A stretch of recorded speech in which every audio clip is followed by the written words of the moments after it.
Politics చూస్తే విశాఖ ఎంపీగా జనసేన నుంచి బరిలోకి దిగిన గేదెల శ్రీనుబాబు తన ప్రచార జోరు పెంచారు. అన్ని ప్రధాన రాజకీయ పక్షాలకు ధీటుగా ప్రజలతో మమేకమై ప్రచారం చేస్తున్నారు. తనను ఎంపీగా గెలిపిస్తే విశాఖను ఉపాధి కల్పనకు హబ్గా మారుస్తానని అంటున్న శ్రీనుబాబుతో మా విశాఖ ప్రతినిధి విక్రమ్ ఫేస్ టు ఫేస్.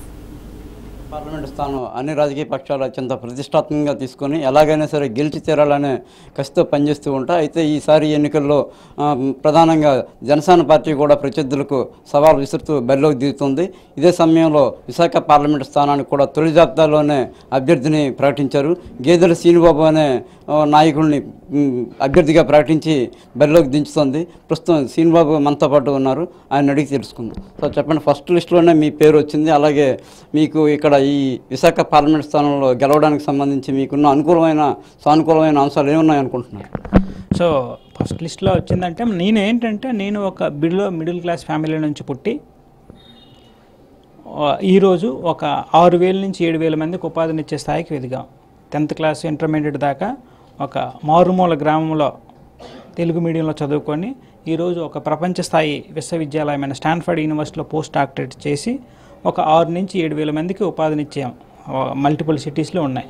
అలాగే విశాఖపట్నంలో కూడా ఒక 5,000 మందికి ఇప్పుడు జాబ్ ఇస్తున్నాం. ఇంకొక 5,000 మందికి వచ్చే 2-3 సంవత్సరాలు ఇస్తాం. దానికి software technology parks of India approval కూడా వచ్చింది. సో ఏంటంటే ఒక మారుమూల గ్రామంలో పుట్టి ఈరోజు ఈ స్థాయికి వచ్చామంటే మనం ఏదైనా సాధించగలము అనేది కళ్యాణ్ గారు చూసుకొని నాకు ఈ సీట్ ఇవ్వడం జరిగింది. సో దానికి బేస్ చేసుకుని ఇక్కడ విశాఖపట్నాన్ని city of destiny for employment ఎలా చేయగలం, ఇక్కడ చదువుకున్న వాళ్ళకి ఇక్కడే ఉపాధి ఎలా కల్పించగలం అనే దాని మీద ఇక్కడ మనం ఎలా ఏ రంగాల్లో మనం ఉపాధి కల్పించగలం, వ్యవసాయ ఆధార పరిశ్రమలు, ఐటీ పరిశ్రమలు, పర్యాటక పరంగా కొంతవరకు మనం అభివృద్ధి చెందాం. దాంతోపాటు IT city of destiny for IT దానికి ఏ విధంగా చేస్తే బాగుంటుంది. అలాగే మత్స్యకార పరిశ్రమలు గుజరాత్లో ఎలాగైతే డెవలప్ చేశారో గుజరాత్లో ఉన్న 15,000 కోట్ల మత్స్య పరిశ్రమకి మన ఉత్తరాంధ్ర మత్స్యకారులే వెన్నెముక. అలాంటి మత్స్యకార పరిశ్రమలు ఇక్కడ స్థాపించడానికి ఏం చేస్తే బాగుంటుంది. అలాగే మీరు విజయనగరం శ్రీకాకుళంలో వాటిలోకి వెళ్తే చక్కెర కర్మాగారాలు, జనపనార పరిశ్రమలు, దాంతోపాటు సిటీలో వ్యవసాయ ఆధారిత పరిశ్రమలు ఇక్కడ పెట్టి అలా పెడితే ఉత్తరాంధ్రలో ఉన్న రైతులకి గిట్టుబాటు ధరలు వస్తాయి, వాళ్ళ పిల్లలకి ఇక్కడ ఉద్యోగాలు వస్తాయి. ఈ ఒక్క నినాదంతోనే ఉత్తరాంధ్రకు ఉపాధి వచ్చే 5-10 సంవత్సరాల్లో కనీసం ఒక 10 లక్షల మందికి ఉద్యోగాల కల్పనే మా ధ్యేయంగా ముందుకు వెళ్తున్నాం. పార్లమెంట్ స్థానంలో వైసీపీ కానీ టీడీపీ కానీ చాలా బలమైన అభ్యర్థులను బరిలోకి దించుతున్న పరిస్థితి, వాళ్ళని మీరు ఎలా ఎదుర్కోగలం అనుకుంటున్నారు? సో నా క్యాలిబరు, నా క్యాండిడేచర్ చూస్తే వాళ్ళు బలమైన అభ్యర్థులు అనడానికి కూడా మంచిది కాదు. పవన్ కళ్యాణ్ ఇమేజ్ కాకుండా మీకు విశాఖ పార్లమెంట్లో మీకు గెలవడానికి ఉన్న అవకాశాలు ఏంటి? పవన్ కళ్యాణ్ గారు సినిమా హీరో ఇదంతా అది ఒకటి, అది once upon a time. But now it is a political platform. నా ఇండివిజువల్ క్యాలిబర్ ఏంటంటే ఉపాధి కల్పించడం అనేది నా యొక్క ప్రధాన ధ్యేయం. ఉపాధి కల్పించడానికి అధ్యయనం చేసి ఇక్కడ వనరులు వినియోగించుకొని ఇక్కడ వాళ్ళకి ఉపాధి ఎలా కల్పించగలం అనేది నాకు చాలా బాగా ఐడియా ఉంది.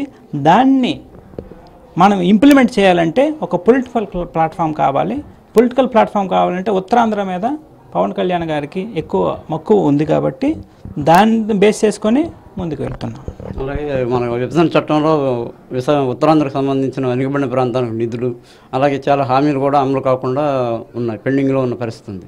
వాటిని సాధించడానికి ఉత్తరాంధ్రకు సంబంధించినవి ఏవైనా సరే చాలా వరకు పెండింగ్లోనే ఉన్నాయి. సో ఇప్పుడు నీటి ఉత్తరాంధ్ర సుజల స్రవంతి చూసుకోవచ్చు. అది ఎప్పుడు మన రాజశేఖర రెడ్డి గారి టైంలో 2009లో స్టార్ట్ చేశారు. అది ఇంతవరకు కార్యరూపం దాల్చలేదు. దాంతోపాటు ఐటీ పరిశ్రమలు చాలా వస్తున్నాయని అన్నారు. ఇక్కడైతే కనీసం ఒక 40-50 వేల మందికి కూడా ఉద్యోగాలు ఎవరికి రాలేదు.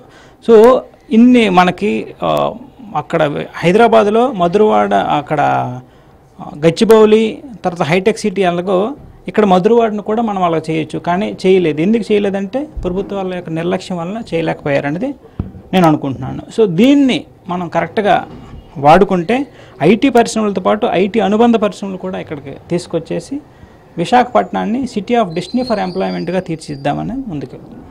విశాఖపట్నాన్ని సిటీ ఆఫ్ డెస్టినీ ఫర్ ఎంప్లాయ్మెంట్గా తయారు చేయడమే తన లక్ష్యమని గేదెల శ్రీనుబాబు చెప్తున్నారు. అలాగే పవన్ కళ్యాణ్ ఇమేజ్ తాను ఇప్పటివరకు కూడా యువత కల్పించిన ఉపాధి, సామాజిక అంశాలు కూడా తనకు కలిసి వస్తాయని శ్రీనుబాబు చెప్తున్నారు. కెమెరామ్యాన్ నాగరాజుతో విక్రమ్.